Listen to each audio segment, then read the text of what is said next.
3월 29일 토요일 아침 우리가 오늘 함께 나눌 말씀은 누가복음 17장 1절에서 10절 말씀입니다.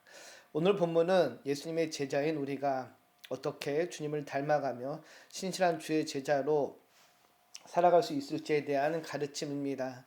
주님은 제자 공동체를 향한 네 가지 교훈을 주시는데요. 이는 먼저 우리가 속해 있는 교회 공동체 안에서 어떻게 제자로서 살아가야 할 자세에 대해서 알려주고 있습니다. 주님의 첫 번째 교훈은 실족하게 하지 말라라는 교훈입니다. 오늘 보면 1절을 보면 이렇게 이야기하는데요.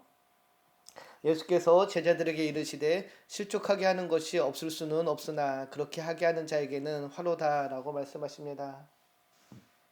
우리가 기억해야 되는 것은 이 말씀을 하시기 전에 바로 16장에서 어떤 말씀이 주어졌냐라는 것이죠.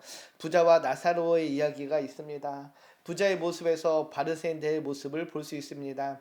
당시 바리새인들은 예수님 주위에 몰려든 세리인과 죄인들을 경멸하고 있었으며 부자도 나사로를 이와 비슷하게 취급을 했지요. 소외당하고 약한 자들의 그 무관심 또 그들을 상처 주는 그들의 모습 속에서 주님 오늘 본문을 통하여서 다시 한번 제자 공동체가 어떤 모습으로 살아가야 하는지에 대해서 알려주는데 그것은 먼저 실족하게 하지 말라라는 교훈입니다.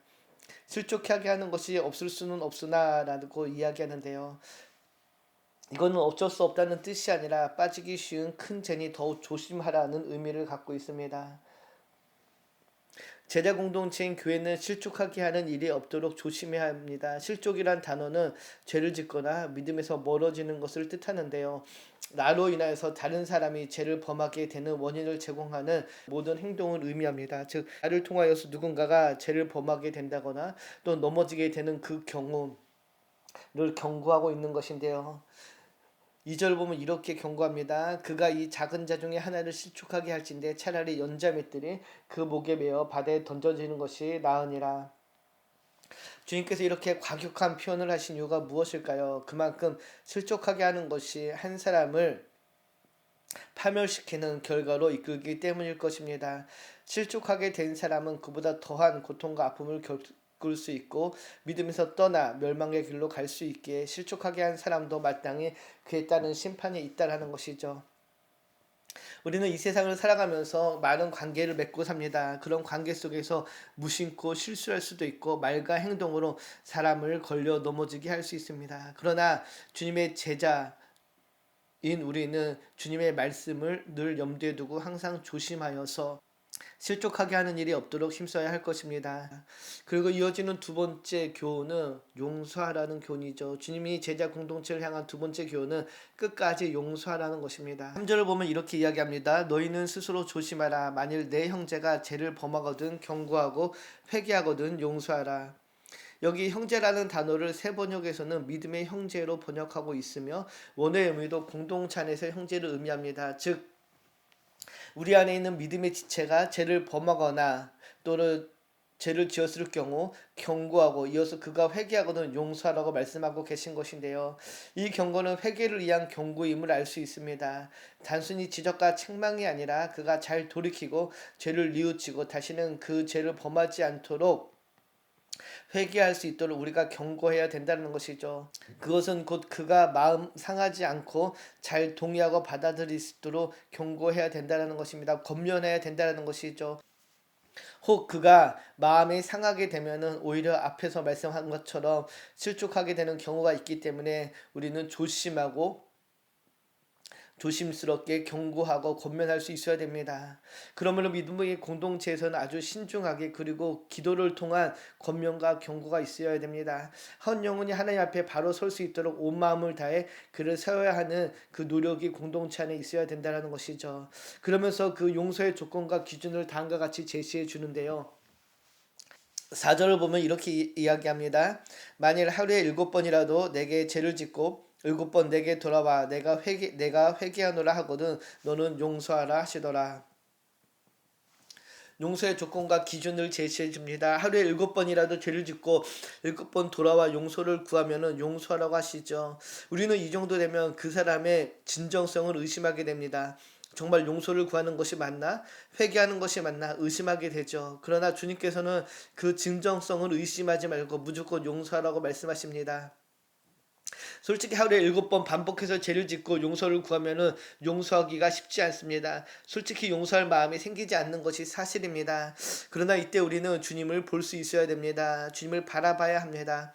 예수님께서 끝까지 우리를 포기하지 않으시고 사랑하시는 그 사랑으로 우리도 사랑하고 용서해야 된다는 것이죠. 그래서 용서는 내가 하는 것이 아니라 내 안에 계신 주님이 하시는 것입니다. 자격 없는 내가 입은 그 주님의 사랑으로 오늘도 사랑하고 용서하며 살아가는 모두가 되기를 주님의 이름으로 축복합니다. 그래서 5절을 보면은 이렇게 이야기합니다. 사도들이 주께 여짜오되 우리에게 믿음을 도와소서 하니, 제자들은 믿음을 더해줄 것을 이야기하죠.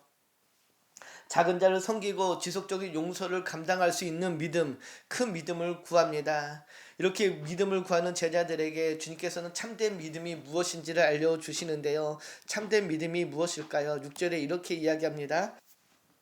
주께서 이르시되 너희에게 겨자씨 하나만한 믿음이 있었더라면 이 뽕나무더러 뿌리가 뽑혀 바다에 심기어라 하였을 것이요 그것이 너희에게 순종하였으리라.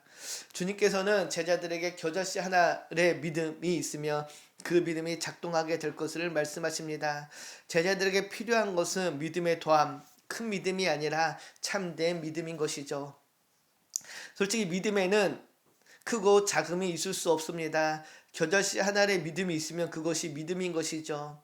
반은 믿고 반은 믿지 않으면 그것은 참된 믿음이 아니라는 것입니다. 제자들은 믿음을 더해달라고 구했지만 주님은 이미 제자들 속에 믿음이 있으며 그 믿음을 이제는 실행에 옮기라고 말씀하고 계신 것입니다.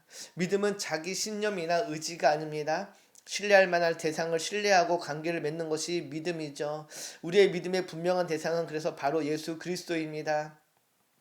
약속의 말씀에 성취로 오신 분, 인류를 위해 십자가에서 죽으시고 부활하신 예수 그리스도를 우리의 구주로 믿는 믿음이 있다면은 그 믿음이 우리 삶에 작동하게 될 것입니다. 그 믿음으로 기도할 때 이와 같은 기적을 경험하게 될 것이라는 것이죠. 믿음 그 자체 때문이 아니라 우리가 믿는 믿음의 대상인 하나님, 우리 주님의 무한한 능력 때문입니다. 우리 안에 겨자씨 하나의 믿음이 있기를 축복합니다.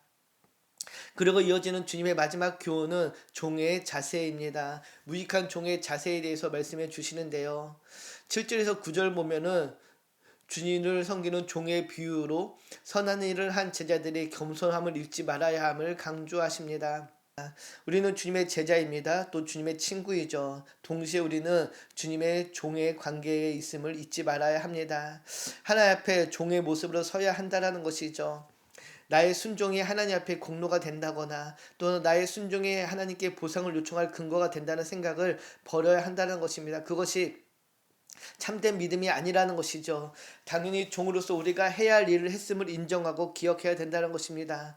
종은 자신을 드러내지 않고 자기 주장을 하지 않으며 겸손하게 자기 할 일을 해야 합니다. 이것이 종의 자세이죠. 무익한 종의 자세입니다. 바라기는 우리는 무익한 종의 자세로 겸손히 하나님 나라 주의 교회를 섬기는 모두가 되어야 할 것입니다. 바라기는 오늘 하늘도 종의 자세로 또 참된 믿음을 갖고 하루를 살아내는 모두가 되기를 주님의 이름으로 축복합니다.